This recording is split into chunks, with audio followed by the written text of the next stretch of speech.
Deuxième partie sur comment créer votre sosie dans Midjourney. Donc je vais vous donner des astuces pour maximiser les résultats par rapport à votre personnage slash sosie, mais aussi comment transfuser votre personnage d'un style bien particulier à un autre. La première chose que j'ai faite, c'est que j'ai fait Prefer Option Set afin d'enregistrer mon personnage. Vous voyez ici, j'ai marqué Brown, c'est le nom de mon personnage. Et après en Value, j'ai fait un CRF et vous voyez qu'ici, je copie l'adresse des images afin de créer mon personnage. En fait, ce que ça va me permettre, Prefer Option Set, ça va m'éviter à chaque fois de recoller tous mes liens avec les visuels que j'aimais bien sur mon personnage. Et après, j'ai fait Entrée. Maintenant, à chaque fois que je vais taper Brown, ici, je fais GTA Loading Screen in Miami Off. Et là, je vais faire 2-Brown et vous allez voir que ça va reprendre mon personnage. Alors, les premiers résultats, je vais être très honnête avec vous, j'étais pas forcément très satisfait des résultats dans le sens où ça respectait pas forcément à 100% l'identité visuelle de GTA. Donc là, j'ai fait des refresh et j'ai utilisé la fonction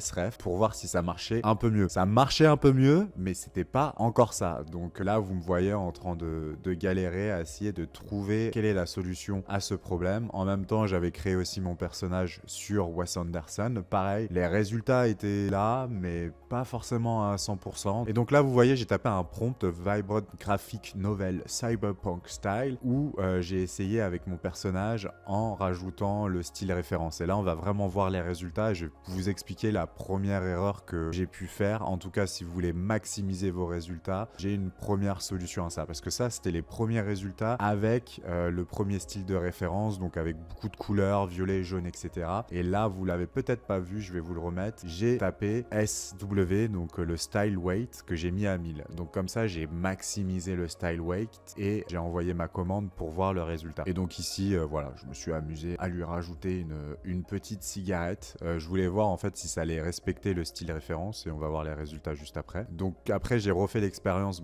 pour Wes Anderson avec un style weight à 1000 pour voir si ça respectait plus mon style de référence. Et vous allez voir ici que je commence à me rapprocher au fur et à mesure du style de référence de Wes Anderson. Alors comme le style weight était à 1000, je me suis dit que j'allais baisser le character weight à 0. Quand on met le character weight à 0 dans Midjourney, ça va permettre à Midjourney de s'exprimer un peu plus parce que quand vous êtes avec un CW à 100, je l'avais expliqué dans la vidéo précédente, ça va vraiment respecter les vêtements. Donc je me suis dit en fait que si je mettais style weight à 1000 et character weight à 0, peut-être que là enfin j'allais réussir à avoir des résultats vraiment pas mal ou en tout cas qui respectent le style de référence tout en ayant mon personnage dans le style, imprégné dans le style. Donc on va voir ce que ça donne maintenant. Et là vous voyez vraiment que j'ai mon personnage dans le style de référence avec beaucoup de violet, beaucoup de jaune, très fluo. Et donc là en fait la solution pour créer vos personnages dans des styles différents tout en gardant la même personne, ça va être de maximiser le character weight à 0 et le style référence à 1000. En tout cas c'est la solution que j'ai trouvée. Donc après j'ai testé directement avec GTA et j'ai aussi testé avec Wes Anderson où là vous me voyez mettre character weight à 0. On va voir le résultat. Donc là je me rapprochais vraiment du résultat. En même temps j'ai fait GTA mais vous l'avez pas vu à l'écran. Et donc voilà, la solution pour on va dire transfuser votre personnage d'un style à un autre, ça va être de mettre character weight à 0 et le style référence à 1000. Donc voilà, là c'est tous les résultats que j'ai pu avoir. Et tout simplement hein, ça va vous permettre de créer votre personnage dans plein de styles différents. J'ai essayé aussi avec le mode Niji pour les mangas et comme vous pouvez voir sur les résultats ça a vraiment rien donné, donc j'ai pas plus creusé que ça. J'ai essayé après dans le style Pixar, donc vous voyez qu'après ça fonctionne dans tous les cas en utilisant cette